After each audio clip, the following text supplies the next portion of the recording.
Сәлеметсіздер ме балалар? Жаратылыстану пәні 4-ші сынып, 38-ші сабақ. Алдымен өткен білімімізді еске түсіріп алайық. Есіңе түсір, заттарды жылу өткізгіштігі бойынша жікте.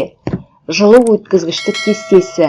Жақсы және нашар. Енді мына жерде заттар беріліп тұр: күміс, алюмин, ауа, киіз, ағаш, темір деген. Осы заттарды екі бағанға бөліп жазасыздар. Жылу өткізгіштік жақсы күміс, алюмин, темір, нашар өткізетіндер ауа, киіз, ағаш. Міне балалар, жарайсыздар, өте тамаша. Енді жаңа сабағымызды бастайық. Бүгінгі сабақта жылу өткізгіштікті қалай қолданады? Оқу мақсаты: түрлі материалдарды жылу өткізгіштігін зерттеу. Алынған нәтижені оқушы таңдаған формада ұсыну. Сабақтың мақсаты: денелерді жылу өткізгіштігіне қарай қолдану, әртүрлі материалдардың жылу өткізгіштігін зерттеу жұмысының нәтижелерін түрлі формада ұсыну. Ас үйде ас дайындайтын ыдыстардың негізгі бөлігі темір, шойын, алюмин сияқты жылуды жақсы өткізетін материалдардан жасалады. Олар әртүрлі. Біреуі жылуды тез өткізсе, біреуі тез суиды. Біреуі жылуды баяу өткізеді, бірақ ұзақталады. Ас үй ыдыстарының тұтқасы мен ұстағышын ағаштан немесе пластмассадан жасайды. Себебі ағаш пен пластмассаның жылу өткізгіштігі төмен. Ыстық ыдысты ұстау үшін мақта салынған қолғап киеді.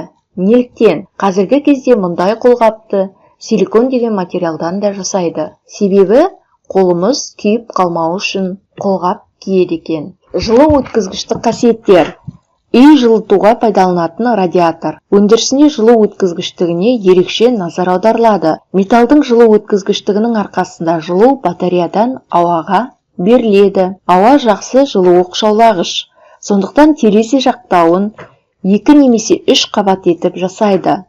Шынының арасындағы ауа үйдегі жылуды сақтайды. Екі үйдің біріншісін тастан, ал екіншісін ағаштан салынған. Қабырғаларының қалыңдығы бірдей болса, қыста қай үй жылырақ болады. Ағаш жылуды тасқа қарағанда нашар өткізеді. Демек, қыста тас үйге қарағанда ағаш үй жылы болады. Зерттеу сабағы. Қандай материалдар мен заттар жылуды жақсы сақтайды?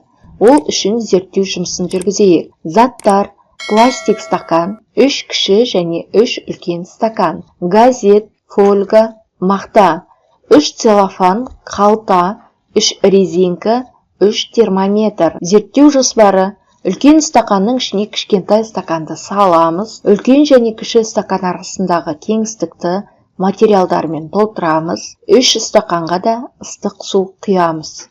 Стакандарды целлофан қалтамен жауып, резинкемен бекітіп қоямыз. Термометрлерді орналастырамыз. Бастапқы температураның және 15 минуттан кейінгі температураны өлшеп жазатын боламыз. Яғни кестеге жазып толтырамыз. Газет: бастапқы температурасы 58 градус, 15 минуттан кейінгі температурасы 35 секундты құрады. Бастапқы температурасы 58 градус, 15 минуттан кейін 39 градусты құрады. Мақта: 58 градус, 15 минуттан кейін 50 градусты құрады. Қыста қалың қар жер бетін өсімдіктерді жауып, суықтан қорғайды. Адамдар мәдени өсімдіктерді қармен көміп, қыстан үсімей шығуына жағдай жасайды. Мұны жылу өткізгіштікке қандай қатысы бар? Қар ұлпаларының арасындағы ауа өсімдіктерді үсіп кетуден қорғайды. Жылы киім, термос, термосумка. Денені қатты қызудан немесе салқындаудан қорғау керек болса, жылуды нашар өткізетін материалдар қолданылады. Ал егер қатты қыздыру немесе салқындату қажет болса, жылу өткізгіштігі жоғары материалдарды пайдаланады. Жылу өткізгіштік қасиеттер. Құстар қатты аяз кезінде жүнін үрпитеді. Бұл оның мамықтарының арасындағы ауаны көбейтеді. Ауа жылуды денеден сыртқа шығармайды. Жануарды қыста суықтан түгінің арасындағы ауа ғана емес, оның денесіндегі майы да қорғайды. Май жылуды нашар өткізеді. Берілген заттарды жылу өткізгіштігінің арту ретімен орналастыр. Яғни бұл жерде суреттер берілген. Әйнек, бірінші сурет, екінші сурет тас, үшінші сурет ағаш. Оны өздеріңіз ретімен орналастырасыздар. Үй тапсырмасы. Сіздердің оқулықтарыңызда жылу өткізгіштікті қалай қолданылады деген тақырып көрсетілген. Сол тақырыпты жақсы етіп оқып, түсінгендеріңізді айтып келетін боласыздар. Бүгінгі сабақта нені білдім? Жылу өткізгіштік қасиетіне қарай денелерді қалай қолданатыны туралы білдім. Әртүрлі материалдың жылу өткізгіштігін зерттедім. Зерттеу жұмысының нәтижесін кестеде көрсеттім. Бүгінгі сабағымыз осымен аяқталды. Менде бәрі тамаша. Мақсатыма жеттім. Сабақ сондай ұнады, қуаныштымын. Менде бәрі керемет деп айта алмаймын, бірақ кейбір сәттерді жақсы деп айтуға болады. Қиындықтарға қарамастан барынша талпындым, дегенмен әлі де оқу керек. Міне осындай қылып, өздеріңізге ұнаған кері байланыс жасайсыздар. Сонымен балалар, сабағымыз аяқталды.